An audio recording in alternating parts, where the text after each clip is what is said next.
Hi, it's Craig and Richard here with you for our little weekly feedback video. I suppose we could call this our fireside chat, Richard. Yes. So it's great to be with everybody and thousands of learners from so many countries all around the world. So tremendous, and I think a lot of learners are really noticing that this time, COVID times, a really important time to learn mindfulness and other ways of dealing with the stress of it all without having to resort to overeating too much or perhaps drinking a little bit too much. If you're going to eat and drink, then do it mindfully, but we'll look at some other strategies for dealing with the challenges that are confronting the world at the moment. I hear there's been a spike in cases of mindfulness meditation, Craig. A spike? Well, that's not a bad thing. It's not a bad spike. It's a silver lining.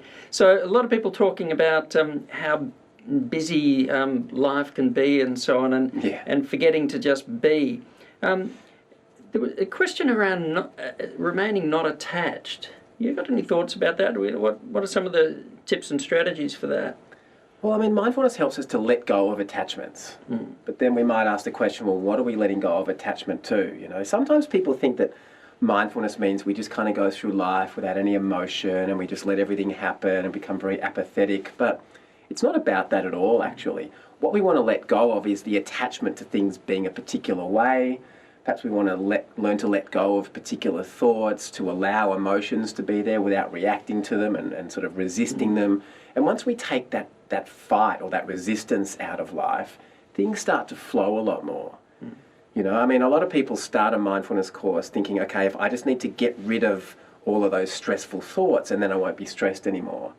You know, and after a while, when people practice and that practice matures, there's a realization that, hang on a sec, it's natural to sort of, you know, feel stressed during the day at times, you know, difficult situations arise, but if we can just allow them to happen without getting bogged down in resisting or reacting to them, it makes things a lot easier to navigate. So that's what non-attachment really means for me. Yeah, and I think in a practical way, developing through the meditation is a really good way to do that. Our ability to observe the coming and goings of these things, but just observing with that non-reactivity and so on, then it makes it easier during day-to-day life. The thing might be there, but we're not, in a sense, caught up with it, and that takes a bit of practice. How can we practice getting beyond our thoughts and loosening the grip to them? Because thoughts can be very powerful. Well, that's an interesting question, because I'm not so sure that the thoughts are actually powerful unless we get attached to them, unless we feed them with attention. Because the thought's just a thought, it comes and goes. But as soon as we invest our attention, fixate on it, get caught up in it, all of a sudden it has a lot of power. And that can both mean following a thought and giving it energy, but also just resisting it and trying not to have it. They're sort of two sides of the same coin. So in a sense, we're giving the power to the thoughts, and so it makes them seem powerful. And I think that, again, through this practice of standing back and observing and with non-attachment, we realise there's less and less power that those thoughts seem to have. And we can engage with the ones that we want to and leave alone the other ones that we don't want to get involved with. Yeah. There's a lot of freedom in that, isn't there? There's an incredible freedom that comes with working that way. But as soon as we get attached to it and wrestle with it and so on, they seem to be very powerful as well. A number of the learners getting into the mindfulness meditation practices, and we use the metaphor full stops and commas, and it can be very surprising how even a short few moments of practicing mindfulness can really center you, help one to be present when we're about to move into a situation. A lot of learners have been noticing that. Even some have been practicing for much longer practices in their life previously, have noticed that these very short practices, just a minute or two, really has an effect, doesn't it? Yeah, that little comma in your day can really make a difference when you move into the next thing. I really like that metaphor of punctuating the day. You know, got the full stops maybe at the beginning and end of the day, but then those little commas throughout the day just to punctuate the flows, to stop everything being all jumbled together. Yeah. And when we weave that in, that becomes a really great thing to do, doesn't it? Yeah. A lot of learners have been noticing about, is it a journey or a destination in mindfulness? Well, you know, there's a paradox here, isn't there? That most people start a mindfulness course like this one wanting to get something from it. I mean, in a sense, the title sort of suggests, you know, Wellbeing and Peak Performance, right? So that's what we're going to get from this. And of course, the research shows that that's absolutely true. People that practice mindfulness do reduce their levels of stress and anxiety and do have better mental health and resilience and do, we do train the executive function circuit so we can focus better and perform better. But there's a paradox, isn't there, that we actually have to let go of that. Because if we're sitting down meditating thinking, am I calm yet? Am I focused yet? Or, when am I going to be more focused? When am I going to feel better? We're not actually practicing mindfulness. No. We're practicing judgment meditation. The attention's in the future, thinking about, okay, when am I going to get there? Or it's comparing today's meditation with yesterday's meditation, thinking, oh, it's better, or it's not as good. And we actually have to step out of all of that to be practicing mindfulness in the first place. Yeah, getting irritated because I'm not having the experience I think I'm meant to be having. Yeah. And just to bear in mind that mindfulness is both a form of meditation, sitting down, practicing being mindful and not doing anything else, but it's also a way of living. And so we'll be using the term mindfulness sort of interchangeably between practicing meditation and living mindfully, so that we get a sense that mindfulness is a way of life. It's not just something you sit down and practice for 5 or 10 or 20 minutes in a chair. A question came up this week about how do we know when the meditation is right? Are you getting it right? Am I getting it right? Am I getting the right result? No, I think it's sort of what we were talking about a moment ago.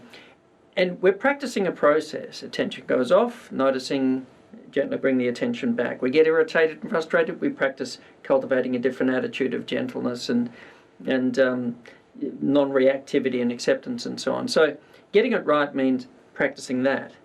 But what we often think of getting it right is, am I getting the result? Is this...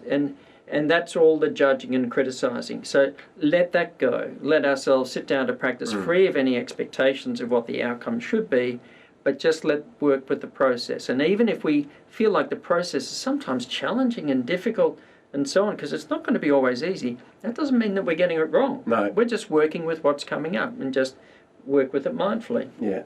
And I would say the more we allow whatever's happening to be happening, the better we're practicing mindfulness in a sense. Yeah. And it is it's this real journey, isn't it, of really allowing whatever's happening emotionally, mentally, physically to be happening. Yeah. And to let go of the attachment, as we've been saying. Because if a bit of stress or tension or frustration arises during the practice, if we've got an idea we're getting it wrong, that shouldn't be there, then we're starting to react, suppress, fight, etc., and then we're giving power to it. Yes. Whereas if we're learning to observe those things with less and less judgment, reactivity, then we're working with the process. It's not wrong that those things are there. So we've got to make sure when we're meditating that we are actually practicing mindfulness meditation for 5 or 10 minutes rather than practicing judgment and self-criticism meditation. Yeah, that's a thought very control for 10 minutes. It's very a very powerful different form of thing. meditation, but not in a particularly useful kind of way. It's a very different thing. Craig, there's a question about motivation, which I really liked. Some of our learners were asking about, does mindfulness help people who lack motivation?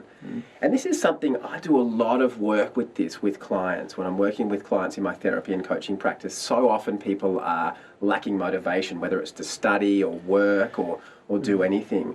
And one of the things I've noticed, a really common theme in those people, is that they're not fully inhabiting their bodies. They don't really feel fully what's happening. A lot of people are living in their heads. Living sort of from the neck up, so to speak.